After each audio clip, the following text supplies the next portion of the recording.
Thanks, everybody, for joining us for what now has become an annual tradition of State of the Firm, where we get a chance for all of us to get together and kind of update on how things have gone over the past year and what we're looking forward for next year.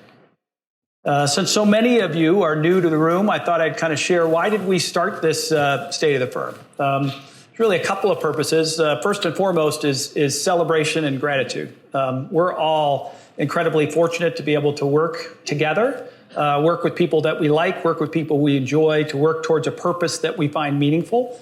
And we're all relentlessly pursuing our full potential. You'll see that here in our value statement here in a minute. And we spend so much time trying to get better that we don't often take enough time just to take a step back and relax and celebrate and share some gratitude for what we've been able to accomplish. So one, we want to celebrate. Two, we want to show gratitude.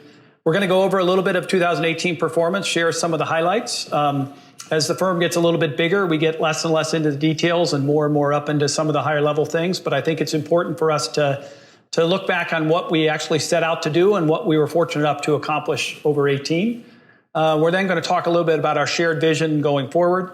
What are our one-year goals, which are fairly specific, and then also what are our 5-year maybe predictions, or what do we think might happen over the next 5 years. And then at the end, we're going to celebrate some individual accomplishments. We've got some promotions we're going to talk about, and we've got kind of a whole program for you on that front. Before I get started, though, I want to thank some visitors who joined us here today. So in addition to employees, we've had representatives from our law firm, Buckingham. Stan is joining us from CBiz. A number of attendees from Cohen & Company, from Fidelity, from Schwab. Our custodian partners are here. Our bankers are here. Some representatives from Long Road, Tom Strawn, Tom Tobridge from Long Road are here with us, as well as Bob Valente, who is our vice chairman emeritus forever. Rick Simmons, who's a consultant, and Caleb from Valmark, our broker-dealer. So we appreciate the stakeholders in the firm taking the time to get to know us better and understand what's important to us. So our agenda today is we're going to talk about our purpose. We're going to talk about Sequoia values. Going to look back over 2018, look at some key accomplishments, have a little bit of conversation about our financial performance, talk about our shared future for what our goals are for 2019, as well as some longer term projections, and then we'll go into promotions. So many of you who are employees in this room, all of you are employees in this room who have heard this before, but our purpose is enriching lives. But I think it's important to go over that and what that means, or at least what that means to me, and hopefully what that means to everybody else in the room as well. Certainly, it's kind of easy to think about enriching the lives of your clients. Most of us got into this industry because we want to help others. We get to work on some very important things for them. We get to help them with something that's very crucial to their family's happiness long term, something that's relatively complex that a lot of people would report that they don't like to work on. So we get to enrich their lives by helping them solve these financial puzzles and develop a financial plan for achieving their future. But it also means enriching the lives of the employees. I know all of us come here because it's a job and we have a family to support, and we have our own personal goals and objectives. But I know when I talk to a lot of employees here, and I believe virtually all of our employees, that coming here because you get to work with the quality of people you get to work with is a big part of what your happiness derives from. And so enriching the lives of your employees, your teammates, your coworkers is equally as important as enriching the lives of your clients. The third constituency that we think a lot about is our stakeholders. And what I define as stakeholders is people who have a vested interest in us, who care about us. They may not be employees, they may not be clients. Great examples would be our law firm, our accounting firm, Cohen & Company, who's been a long-term strategic partner, Schwab and Fidelity, who've been long-time custodial partners. We worry about enriching their lives as well. We want long-term relationships with them that are win-win relationships because we believe that's a better way for us to build a durable firm longer term. So our purpose is to enrich lives. We can't enrich lives just for clients. We can't enrich lives just for employees or just for our stakeholders. We have to keep that in balance. If we keep that in balance and we keep concern for all of those constituencies, I think we can achieve long-term success. Our values are listed here on the board, but earning trust, team-based, independence, passion, comprehensive planning, long-term relationships, and the relentless pursuit of our full potential. All of these mean different things to all of us, but we all kind of align around these issues. Earning trust is the single most important thing that all of us do. If you take the time to get to know your client, if you listen to them, then they'll open up to you. If they open up to you, we've got an amazing cadre of talented people around here who can help them accomplish their goals and objectives. So earning trust is something that we can never take for granted. We have to continue to work on day in and day out. We're team-based. We don't want any superstars around here. What we want is a bunch of people who are very willing to subjugate their ego to work together for the benefit of the client. And that is a central component of how we've been successful over the last 25 years and how we will continue to proceed going forward. Independence. Independence doesn't mean ownership. It means kind of free from conflicts. You'll hear as I talk a little bit later, there's a big drive towards fiduciary, non-conflicted advice.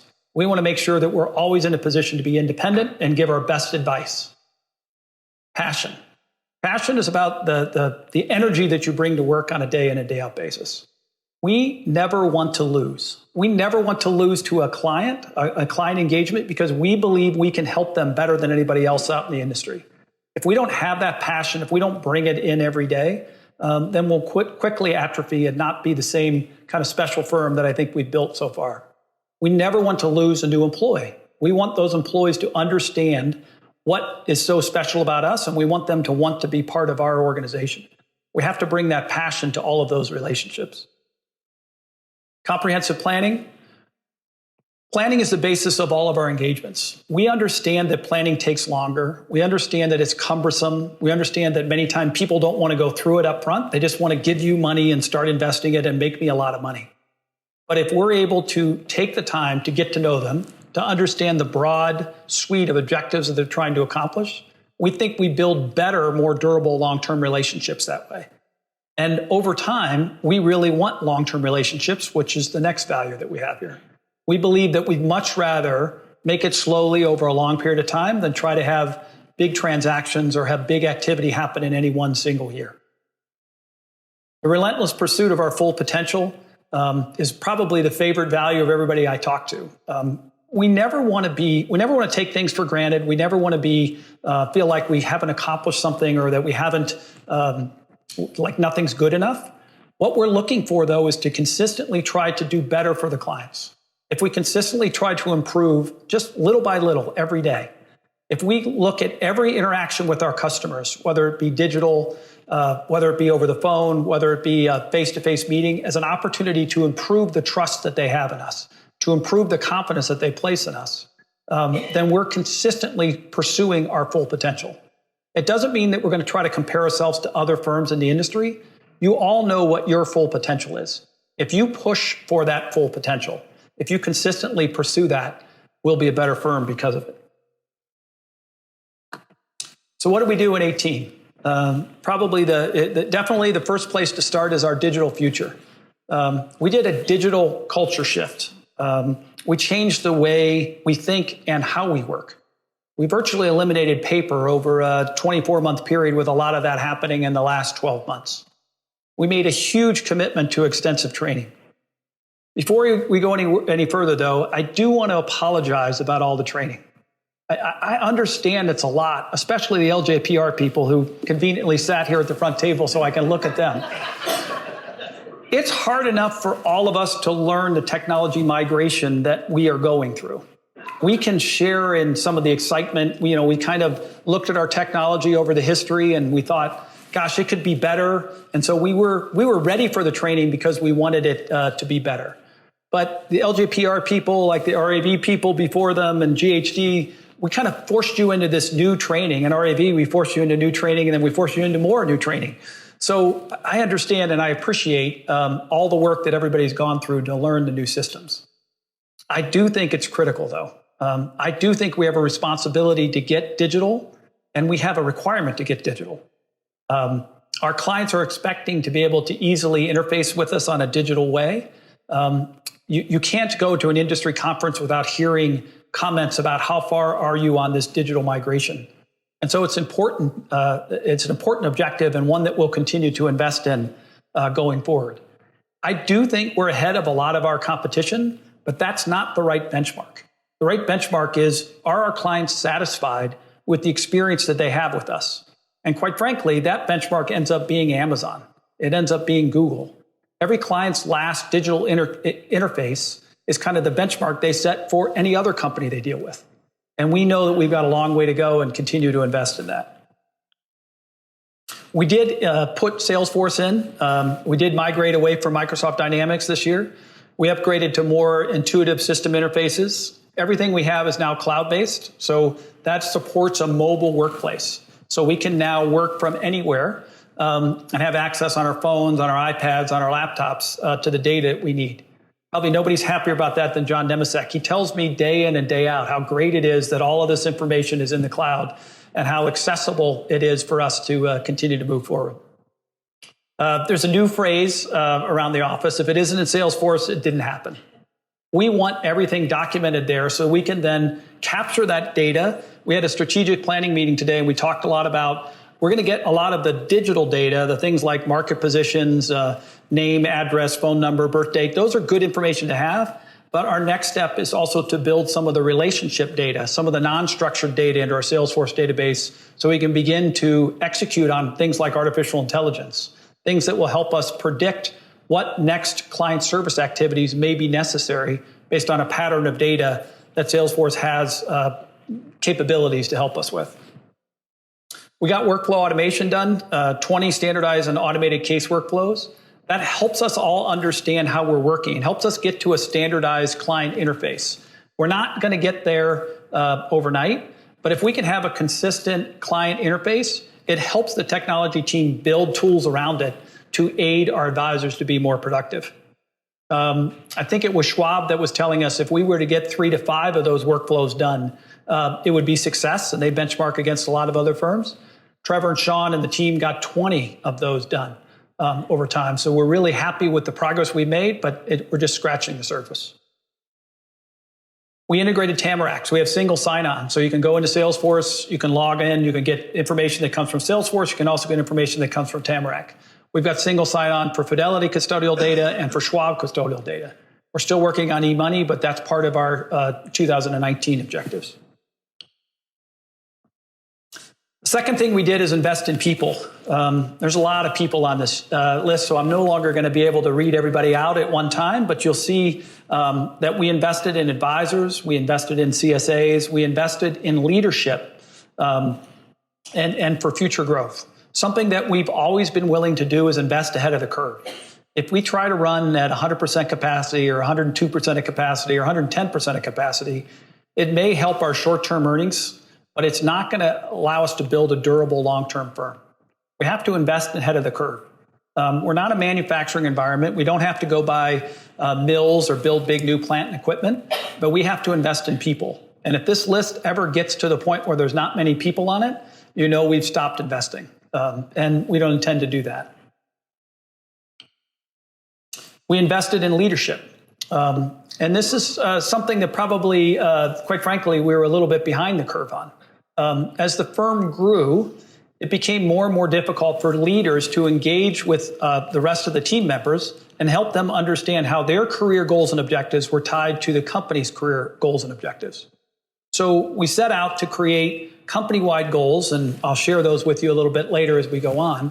And then we needed to have leadership in place so that they could meet with individuals, understand what they wanted to accomplish, what was important to them about their career, where they wanted to make an impact, where they wanted to make a difference, and how that tied to what the company's goals and objectives were. So we created an org chart, which I realize no one can see. Megan has emailed it to everyone.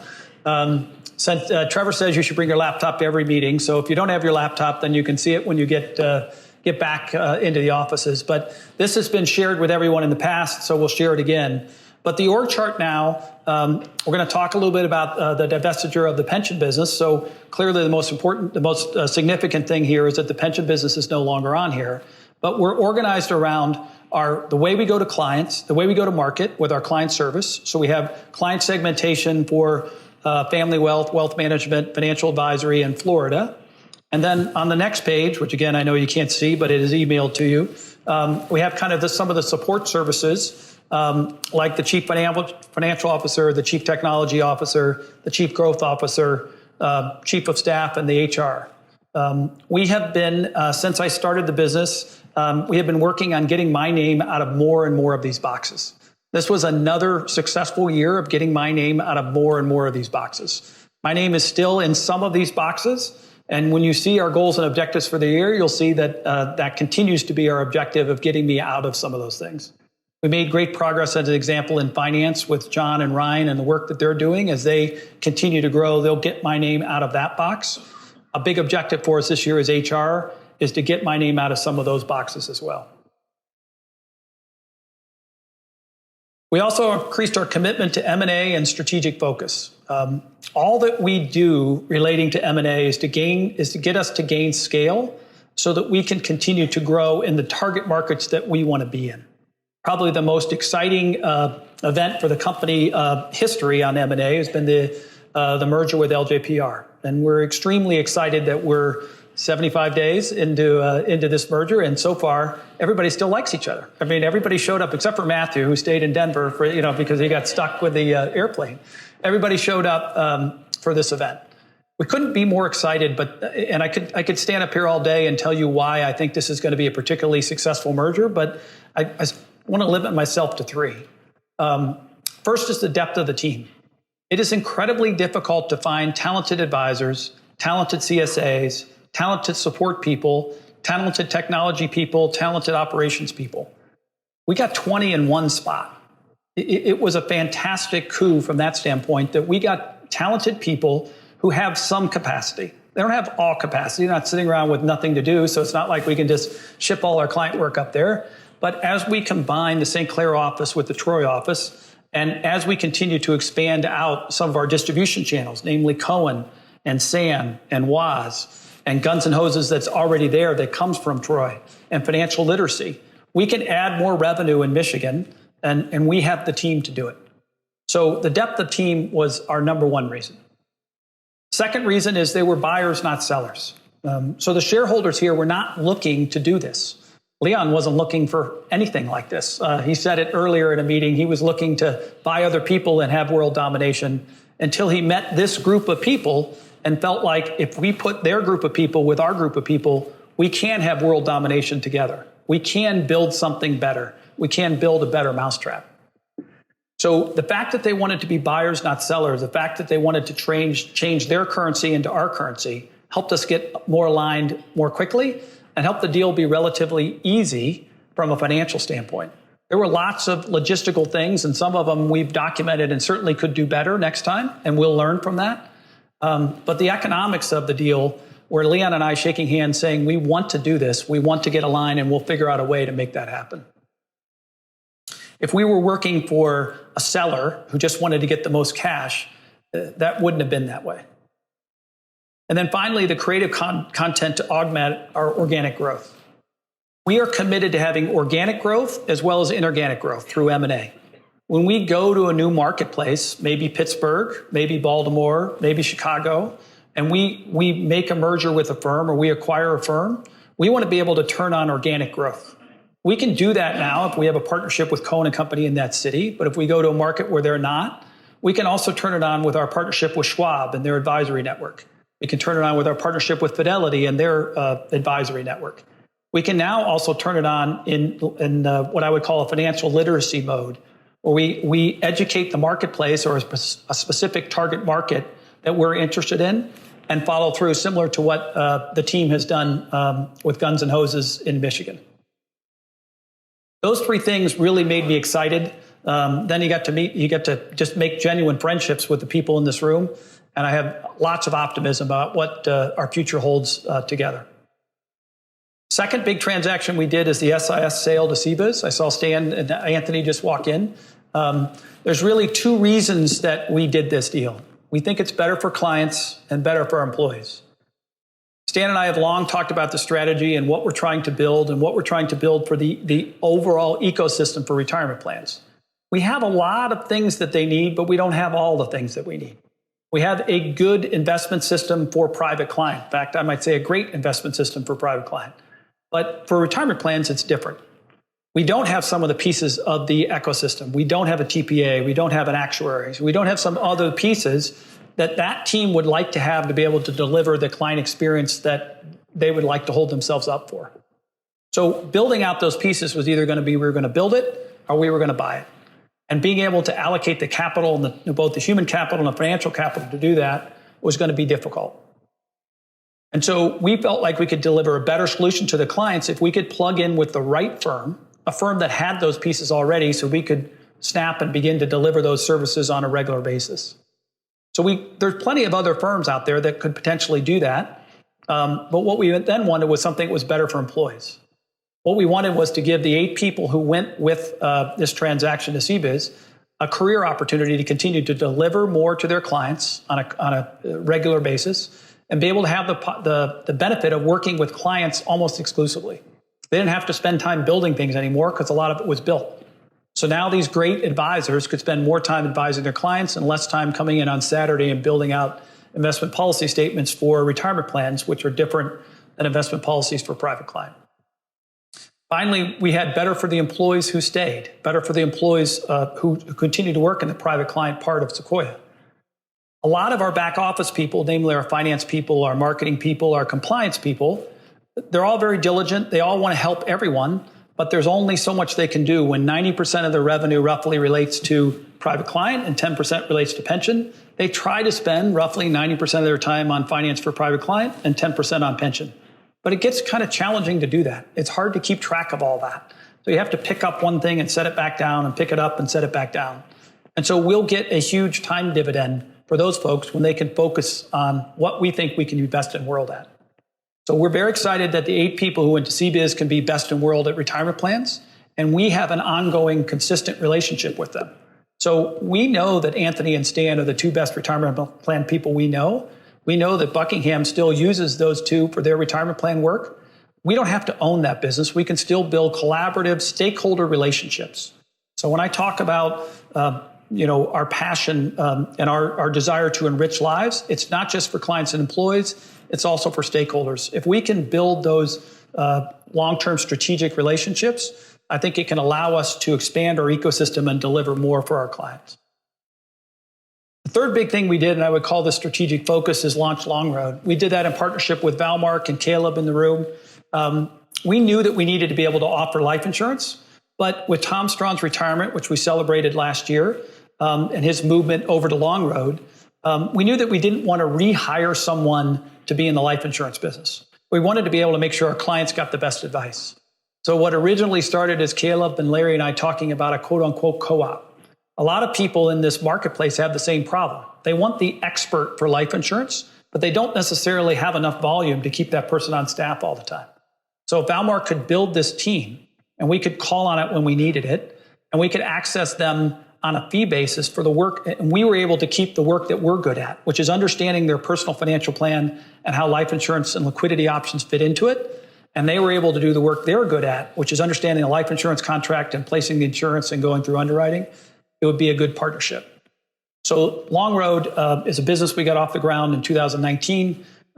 It so far has worked out exceedingly well for us to be able to get insurance experts, Tom Strong, Craig Welsh, others, access when we need them, and they can do what they're best at, and we can understand the client situation and help them think through what makes the most sense.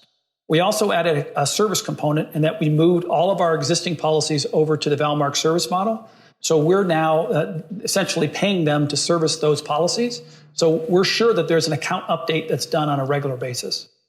So clients are getting a better value proposition from it. By virtue of LJPR, certainly 2018, we didn't do this, but now LJPR is with us in 2019. So I want to talk a little bit about some of the stuff they've been doing. Guns N' Hoses distribution channel is probably one of the shining stars of the work that LJPR has been doing over the last decade. They have a strong history of growth in a blue ocean market. For anybody who doesn't know what blue ocean is, just ask Leon. He's got a definition for it. But ultimately, there was a book written by Blue Ocean that says you want to swim in oceans where there's not a lot of competition. And so what's exciting to me is what I would call the financial literacy model that will give us an opportunity to generate organic growth in other markets. They identified an end target market that was interesting to them. That market needed more financial information. They needed financial literacy. They needed education. So Leon created all of that content and all of that education. And then they matched that with an outstanding financial advisor, outstanding CSA, an outstanding support team, and they went to market to continue to tell that story. So they were thought leaders on what people in this market, and this market is police and firefighters in Michigan, and it relates to their retirement plans. So they were thought leaders on what those people needed to know. And they relentlessly continued to educate that audience about what they needed to know about retirement. And they made it very clear that they were the world's expert on what it took to understand their retirement. And over time, they began to build audience. And as they build audience, those people began to hear more about LJPR. And as they began to hear more about LJPR, and they were decked against great advisors and great CSAs, that team was able to capture an increasing part of the market share. And it isn't a one-time story. Maybe similar to our relationship with Cohen & Company. I remember when we started this 19 years ago, people thought there was going to be like 3 clients that would get referred to us and then we'd be done. The deeper you go within those channels, the more people see you as the expert, the more work comes. And Guns N' Hoses, even though it's been started a long time ago, continues to produce more and more fruit and grew 14% year over year last year when measured based on new assets that come through.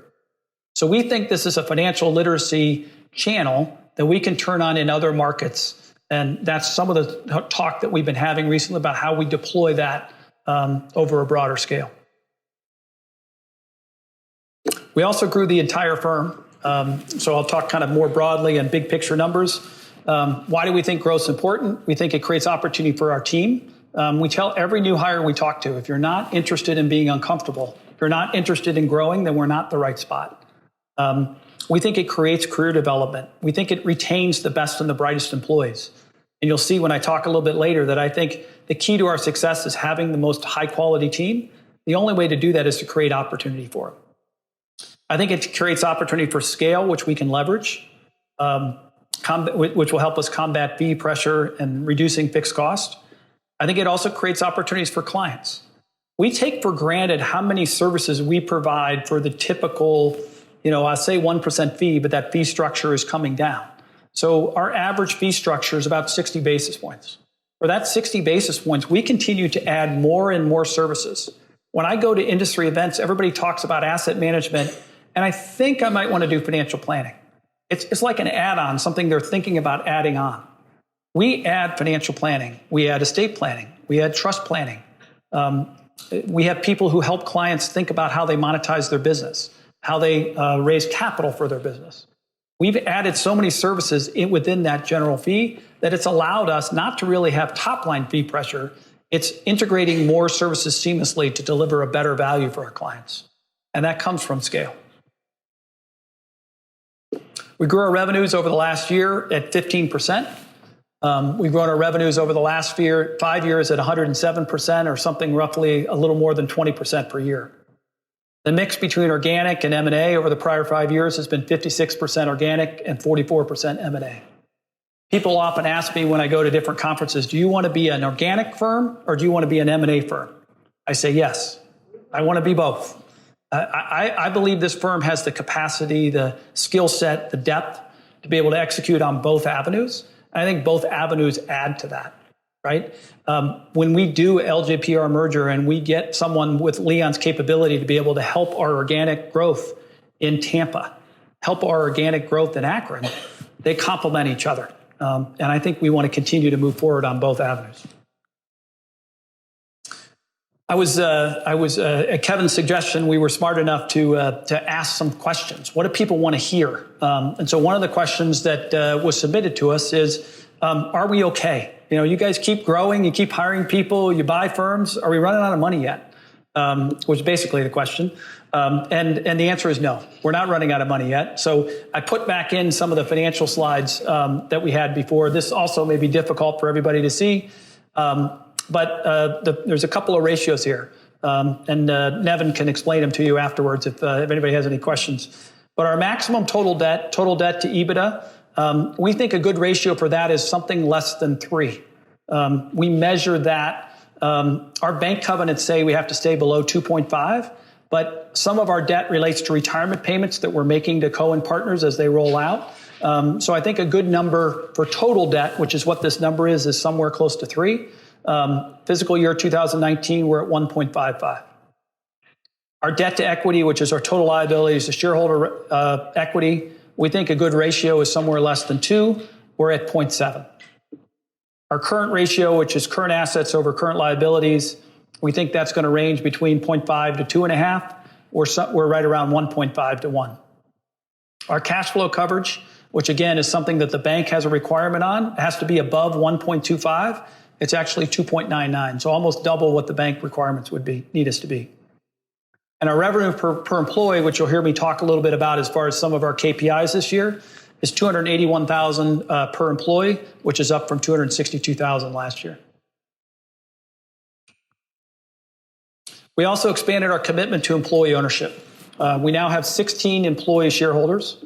We have 2 director-level shareholders, so we have an outside board of directors, and both of our outside directors voluntarily bought shares, asked for the opportunity to buy shares because they believed in the long-term vision of the business. We have 1 outside shareholder by way of merger, and that's Mike Lorenz, who wasn't able to be with us today. But based on the way their entity was structured, they wanted to retain some equity, but we couldn't have them retain it in the entity that they had before, so he retained it personally. Ultimately, that'll probably get merged in with Cohen & Company. And then we have Cohen & Company as a shareholder, so 20 total shareholders. That number, you've heard me say this before, we are absolutely committed to employee ownership. That number will go up. So I said a couple slides ago, if you see a slide up here someday that says we haven't hired any employees this year, you know something's wrong. If you see us not continuing to add employee shareholders, you know something's wrong. So that's a little bit about what we did in 2018. I'm going to switch now to talk a little bit about what we want to do in 2019. We did a town hall about a month ago, so I'm not going to go into all of these details, but basically we organized our goals and objectives for 19 around 5 key areas: talent, scale, technology, growth, and quality. And what we thought was important is to be able to tell the whole firm that these are the 5 most important areas that leadership believes we should focus on. So that when Chrissy meets with the CSAs, she can talk about what's important to the CSAs and tie it to the long-term corporate objectives that we've identified as being the most important. So real quickly on talent, we're going to invest aggressively in our competitive advantage. Probably the number one objective that I need to accomplish in 19 is to get a director of HR, to get a leader of HR. People are our most important investment. They're a consistent investment that we make on a regular basis. Many of us in this room are reasonably good at leading people, but they're not particularly good at being able to do it in their spare time. And they're not particularly good at being able to do it when they have 110% worth of work to get done, and they have to do it in the evenings or afterwards and think about it almost as an afterthought. We want to invest in our people. So we want to get an HR mind to help us think about how can we improve our training? How can we improve our onboarding? How can we, when we bring on new people from LJPR, how can we make sure that we don't have anything drop in their payroll, as an example, which we did. So we want someone whose sole job is to make sure that they're thinking about our investment in people. And we've started that, in that search in February, and I'm pleased to report we're making good progress on that.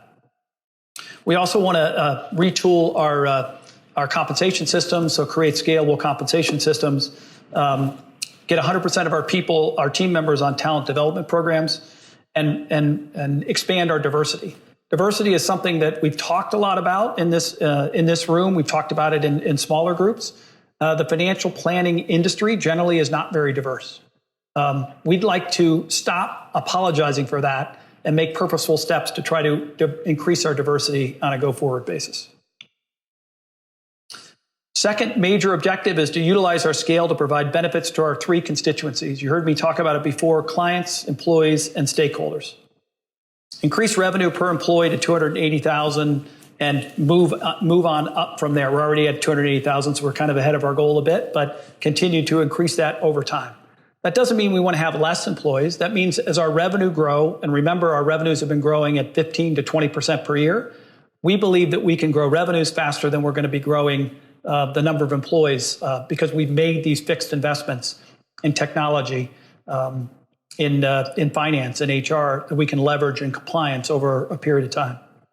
We want to raise our net income. We want to have KPIs for all of our leaders so they have a chance to engage with their team and help them understand how they're progressing towards their goals and objectives. And we want to expand the breadth of plans offering ease of data gathering and options for delivery for financial plans. We want to deliver an awesome enterprise-wide integrated technology solution. I'm not going to go through each one of these details, but you all know what a big investment we've made in Salesforce. Most of our investment has been in migrating our old data to our new data and beginning to standardize workflows. The next step is for us to make our advisors, our CSAs, our administrative team, our operations team more and more productive. And these digital tools will help them be more productive. The step beyond that is to flip it, I say. Trevor doesn't necessarily like that term, but I like it. So flip it so that our clients can then interface with this data. So we have great access to a lot of this data. We want to make sure our clients can interface with us digitally. And we want to be able to integrate all our major platforms so that all that data sits in one spot. The next major objective is to grow the firm. We've got some specific growth goals. That's going to be Leon's responsibility. He's working tomorrow in part of our training to help the aggregate firm think about how they target their markets, how we define targeted markets, and how we consistently build audience in those targets. And then thinking about how we can expand thought leadership in those target markets that are important to us so that we can continue to build the funnel of potential clients and then convert them over time. The fifth and last is quality and client experience. We want to be able to do all of this by maintaining quality. One of our first goal, our first value is earning trust. We want to make sure that every interaction we have with clients helps us expand and earn more trust. We want to make sure that they gain more confidence with us with every interaction, whether that's an interaction on the phone, an interaction in person, interaction in a financial planning delivery, or an interaction with an article that we wrote or a white paper we wrote on a particular subject. So one of the other questions I got was, what's going to change in 5 years? What's your prediction about the financial industry? What will change over the 5 years? I think that's a great question, and I am going to answer that. But I also took Leon's been teaching me how to go out and do TV commercials and TV interviews, I guess, on Yahoo. He says, you don't have to answer the question someone asks you. You can answer the question you want to answer. So the question I want to answer is what's not going to change. So I'm going to answer that first, and then I'm going to answer what I think might change. So what's not going to change is that we're going to continue to be a customer-focused company. We will remain relentlessly focused on the client experience. We will earn trust. That's consistent with our value of earning trust. Each interaction with anyone should serve to increase that, should serve to gain more confidence, have them gain more confidence, have them gain more trust in us. The quality of our team will be our differentiator. What that means is it won't be a product. We won't manufacture some whiz-bang mutual fund that will be why people come to us. They will come to us for the quality of our team, not the quality of an individual, but the quality of our team who's willing to subjugate their ego and work for the benefit of the client. I've changed my equation. I've used this equation before, but I've added my digital leverage comment here. Great employees who are digitally leveraged and empowered. So they have to have the tools. They have to have the digital tools. They've got so much information up in their head, and they want to provide great service because they're passionate about providing great service for their clients. We need to give them the digital tools to make them more effective to be able to do that. So if they're digitally leveraged and the company empowers them, gives them the opportunity to do what's in the best interest of the client, that'll lead to great client service. If we have great client service, we're going to have deep client engagement. If we have deep client engagement, we're going to have long-term success. I think those closest to the client will ultimately win. I know there's a lot of talk about robo-advisors, be it asset management and even in financial planning. I think those are digital tools that will allow engaged clients and engaged advisors, rather, to engage with clients and deliver better service. It'll make the great advisor more productive. It won't replace the great advisor. The third thing that won't change is our commitment to Cohen & Company. It's now 19 years that relationship has run, and it's stronger now than the inception. Very similar to what I talked about with Guns and Hoses. there's not just 10 clients over there that need our help. And once we finish those 10, we got to go find something else. Cohen & Company grows every year, and they regrow every year because clients turn over, they get sold, and they go find new clients. So the base of clients regrows, and the firm grows. So there's lots and lots of opportunity there. And we know more about how to gather that and how to capture that than we did 19 years ago. It's also a very multifaceted relationship. Certainly, we get distribution, and many of you know that. Many of you work with clients that were referred to us by Cohen & Company, and that's an important component. But it also allows us to expand our service offering. I couldn't work with Patrick James and Trico if I didn't have the audit and the tax capabilities that Cohen & Company brings to integrate in total. So it allows us to expand that. Doesn't mean we have to do it every time. It just means when we need it, we have it. And we can seamlessly integrate that. We can integrate that much more efficiently than many other firms. We're also used to how well this works that we don't realize that it doesn't work very well in a lot of other scenarios. And so that is a real benefit to us being able to expand our service offering. It has endorsement value. We know that Cohen & Company has a strong reputation. When people know that we're partner with them, there's a positive impact that comes with that. It's strategic. And it's beyond just strategic with Randy sitting on our board. It's strategic with Mark Schakowsky sitting with Kevin Tichenal talking about what it means to be chief of staff. With Nevin Nussbaum sitting with John Nemesek talking about what we need in our footnotes. With Rob McKinley sitting with Jeff Robinack talking about how we're going to build engagement on a go-forward basis. With Matt and Chris Puller, Matt Puller and Chris Bellamy meeting to talk about how we're going to grow our relationship. So it's strategic beyond just Randy and Tom or one single generation. We have scale. Many of you, nobody really likes their health insurance, but if we didn't have scale with Cohen & Company, our health insurance, you'd like it even less. At the end of the day, some of the things like technology, healthcare, we have real scale that we're able to leverage across a broader base. And it provides patient and durable capital. Capital is something that we have to think about. We don't like to think about it per se. It's not something that's a daily operation or helping a client. But if we have patient, durable, silent capital, really capital that really wants to build something for the next decade, it's amazing what you can accomplish if you're not so worried about quarterly or annual earnings targets. And as I said, it's multi-generational. It's not just one generation of me building a relationship with Randy or Rick Schiraldi or Tom Bechtel. It's Annie building relationships. It's the next generation building out as well.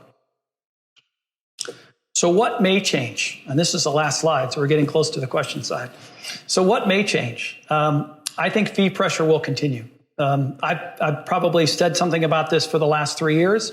I see it continuing. Fees are coming down, and not only is it coming down on the top line, which is relatively small and somewhat difficult to see, but it's coming down on the bottom line. And what that means is for the same fee, we're providing more services.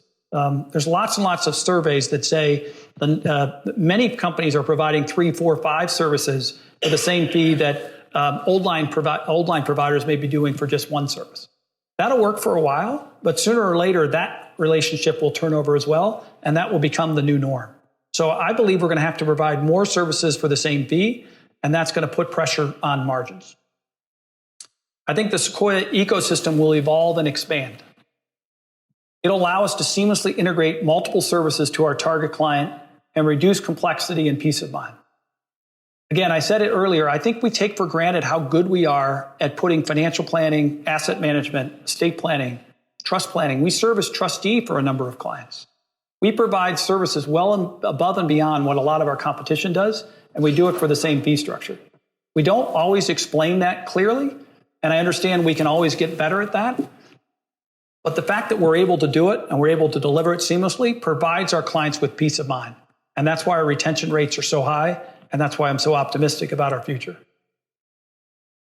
And then the last 5 years, the last one might be I don't know if it's controversial, but the one that might surprise you. I think the next 5 years are much brighter than the last 5 due to 2 long-ranging trends that are still, in my opinion, very much in the middle innings. Clients are running towards a transparent fiduciary model. Many of you know I like to say, I think clients you want somebody to run towards you. You want a trend that you want people who are actively trying to get towards it. They're actively trying to get out of wirehouses and banks and go to a transparent fiduciary model. Some of them are ready to go now. Some will be ready to go in a year. Some are ready to go in 2 years. Some of them will wait until their advisor decides to retire because they really like the advisor, but they don't like the model. But very few people are making a conscious decision, waking up one day and saying, I want to go away from a transparent fiduciary model back to a non-transparent brokerage model. We just flipped, basically last year, from over 50% of the assets in the industry are managed on a managed account basis, so not on a commission basis. I mean, I can't remember the last time I ever talked to a client about managing their assets on a commission basis. So we think that trend is happening across the whole industry. It's not. And that flip that just happened to manage assets is still being done on a brokerage platform. There's still much more assets on the brokerage platform, even if it's in a managed account structure, than there are on the transparent fee-based structure. So I think clients are continuing to run to that, which leads to my second trend, which is demographics. The demographics, clients are going to make one more decision. It's not revolutionary that there's this generation called the baby boomers. They control 86% of the wealth. They're 23% of the population, and they control 86% of the wealth. They're going to make one more decision in the next 5 years. And they're going to leave the brokerage model, and they're going to go to a transparent fiduciary model. And I think we're in a very good position to capture more and more of that. The other demographic trend that I think is a big plus for us, there exists today over $11 trillion in private businesses. Those private businesses are going to have to monetize it. Most of those people are either not in a position to run the business indefinitely, or they're not in a position to effectively retire without monetizing it. Now, a subset of those people will be financial advisors, and so we'd like to be in a position to be their succession plan. But even more importantly, many of them will be business owners. And we have a very strong team that can help those business owners think through all the issues, be it 5 years from now, 10 years from now, if they decide they want to monetize that business. And that has been a consistent way for us to generate significant client engagements and retain those client engagements longer term. So with that, I will open it up to questions. Chrissy? So when I first started at Sequoia, I feel like there's people. Oh, that's right. They're going to have mics. Austin's running. That was bad. Somebody needs to ask the next question over there. So when I first started at Sequoia, we had under 20 employees. And as we continue to grow, up to 90 now, we need to keep our culture, I feel, the same as the small firm culture that we all fell in love with, and why I feel that some Sequoians stayed with Sequoia. What parts of our culture do you think are most important to keep as we continue to grow? So we spent a lot of time this morning. First of all, thanks for the question. We spent a lot of time this morning on our values. And we talked a lot about, should some of these change? LJPR has an extremely similar culture to us. They chose slightly different words than we did. Leon and I quickly realized that we're trying to say the same things, but we want to merge those two values. So we may change some of those words, but we spent a lot of time kind of talking about what are some of the most important words that are there. Earning trust was one that consistently came up that I think is an important part of our culture. And it wasn't the trust word. We got good advice from our Schwab people saying everybody says trust, and that's probably true.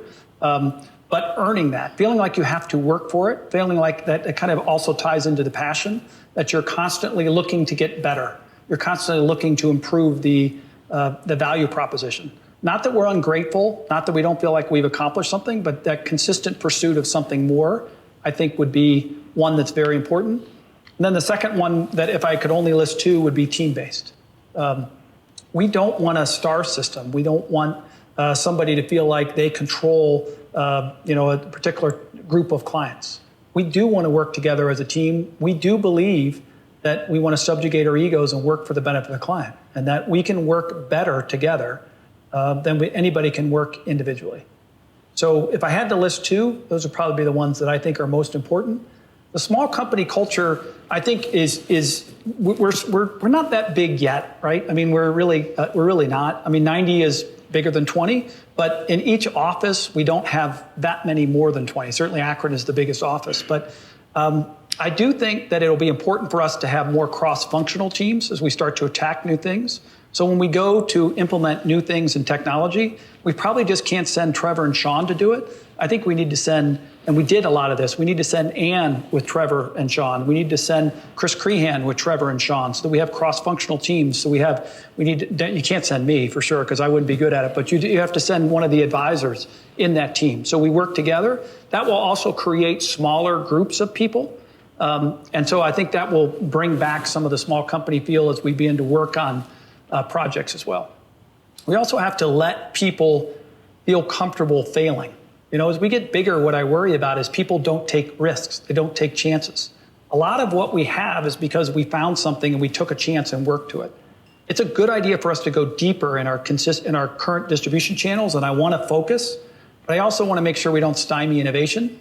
And one way to stymie innovation is to kind of call out people who fail.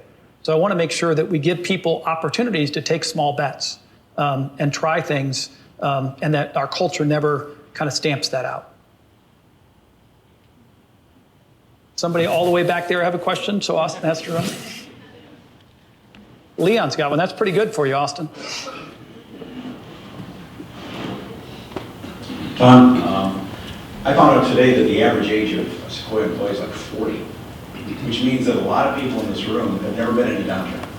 And you and I have been through many downturns. I've been through more than most of us. What are we going to do in a downturn? How's that going to affect us? How are we going to behave to our clients? What are we going to tell them? And what are we going to do with each other? How are we going to keep the team together? How are we keeping the show on the road?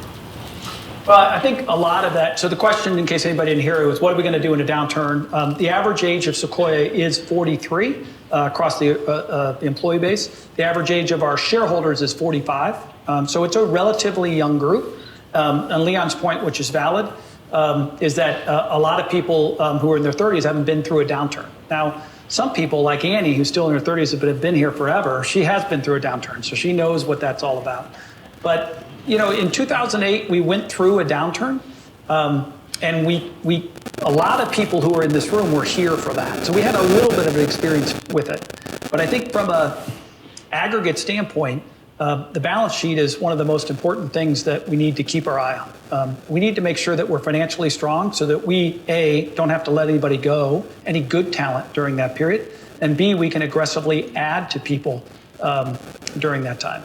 The combination with the Red Hat Group happened in March, or actually June of 2009, but we put the deal together in March of 2009.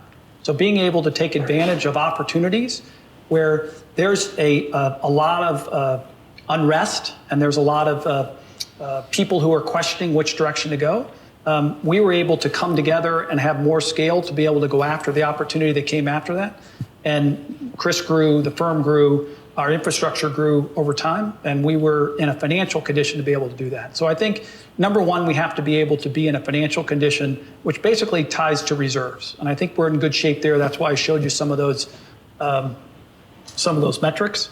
I think also strategically, it's important that we start to kind of plan for that, you know, somewhat of a fire drill. What are we going to do in those environments? What expenses are optional? What expenses are longer term investments that we could pull back and work our way through the downturn?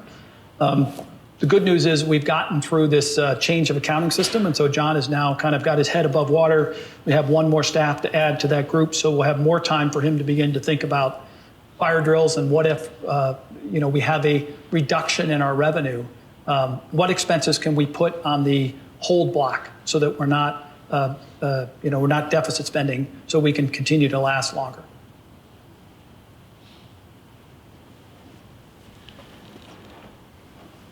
Tom, you mentioned commitment to employee ownership. Do you have certain characteristics or standards that you envision for the group that you would look to be adding to that base?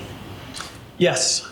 So my thinking on employee ownership is that we want people to be owners who are rowing as hard as the current owners. That's the first kind of parameter. And what does that mean? I mean, we're not looking to add people to the group who are dilutive of the current ownership group. So we're looking to set a standard of people who are working very hard and adding are additive to that group. Further, we want people who are creating recurring, ongoing revenue. That doesn't mean that you're a business developer and you're creating ongoing asset management revenue, although that is one way. You're creating a revenue book, let's say it's a couple $1 million, and if you step out tomorrow, that revenue book will go on. You'll be able to transition it to other advisors because we know how to service those. So you have, let's say, a couple $1 million worth of revenue that is in our target markets, that we have other advisors that know how to handle. And if you step out, they can step in, and we can continue to go forward on the revenue earn rate. The good news is Al was telling me today, I always like to talk to people who are, 90 days in. What surprised you or what's different from what you might have experienced other places?